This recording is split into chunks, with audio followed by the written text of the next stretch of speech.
আমার সঙ্গে যারা রয়েছেন এই মুহূর্তে তারা প্রত্যেকেই এখানে পূর্ব মেদিনীপুরের তমলুকের দিককার বাসিন্দা। একজন এসেছেন, তার পরিবারের দুই ব্যক্তি নিখোঁজ, সম্পর্কে কাকা এবং ভাইপো। একজনের নাম গোবিন্দ মণ্ডল, আরেকজনের নাম কি? রামকৃষ্ণ মণ্ডল।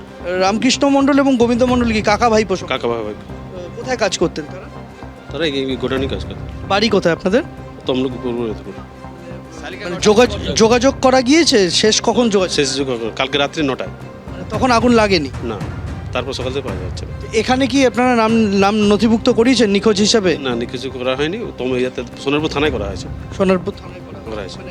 এখনো পর্যন্ত কোনো খবর নেই? না, এখনো পর্যন্ত খবর নেই। ফোন নেই, বন্ধ, সুইচ অফ। কখন এসেছিলেন ডিউটিতে? কালকে রাত্রে এসেছিল। আপনারা কোথা থেকে আসছেন? না, রাত্রে একই সব একই জায়গায়। আপনাদের বাড়ির কে মিসিং? আমাদের দাদা সম্পর্ক হয়, দাদা নাম? ক্ষুদিরাম দিন্ডা। কোথায় বাড়ি? নিচে ধরে কথা ডিউটি না 3-4 দিন আগে থেকে আছে।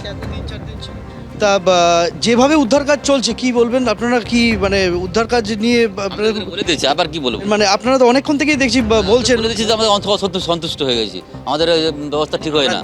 দুপুর 3টে থেকে এসেছি এখানে, দুপুর 3টে থেকে এখানে এসেছি, এখানে এখন অবধি রয়েছে আমরা এখানে। কোনো খোঁজ মানে কিছু কোনো তো দেখতে পাচ্ছি না। মানে আপনি কি এই ফর্ম? হ্যাঁ, আমি থানাতে গিয়েছিলাম, সেখানে ডায়েরি করতে। আপনার থানাকে জানিয়েছেন?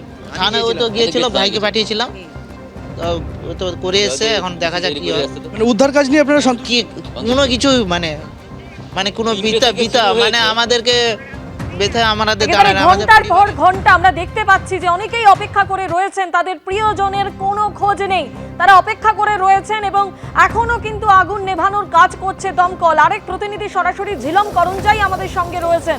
ঝিলম, একাধিক প্রশ্ন, অগ্নি নির্বাপন ব্যবস্থা কেমন ছিল, কতটা দাহ্য বস্তুর উপস্থিতি ছিল, কিন্তু সব থেকে যেটা বড় প্রশ্ন, এতগুলো মানুষ নিখোঁজ, তাদের সন্ধান কিভাবে পাওয়া সম্ভব?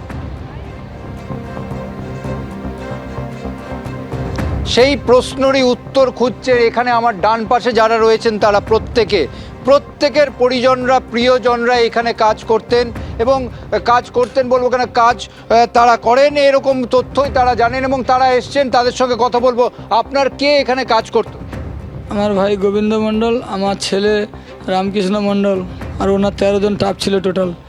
আগে ছিল 30 জন, এখন কম কাজ ছিল। কাল রাত্রে ছুটি হয়েছে, রাত্রিবেলা ঘর আসবে কি করে?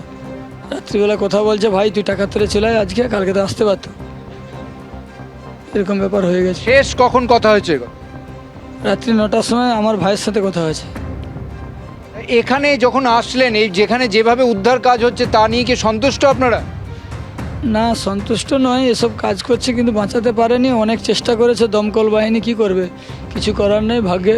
এখানে কি কাজ করতো যে এত আগুন লেগেছে? আপনাদের কোনো প্রশ্ন জাগছে না? ফুলের কাজ করতো, এখানে মোমো কারখানা ছিল, কি কারণে আগুন লেগেছে ওটা জানি না। এই প্রশ্নের উত্তর পরিবার একেবারেই ঝিলম, বোঝা যাচ্ছে যে তারা 8-9 ঘন্টা ধরে অপেক্ষা করে রয়েছেন, কিন্তু তাদের প্রিয়জনের খোঁজ এখনো পর্যন্ত তারা পাননি। এদিকে দমকল উদ্ধার কাজ চালাচ্ছে এবং আগুন এখনো জ্বলছে 16 ঘন্টা পার, সেই ছবিও আপনারা পাশাপাশি দেখতে পাচ্ছেন। এবিপি আনন্দ, এগিয়ে থাকে, এগিয়ে রাখে।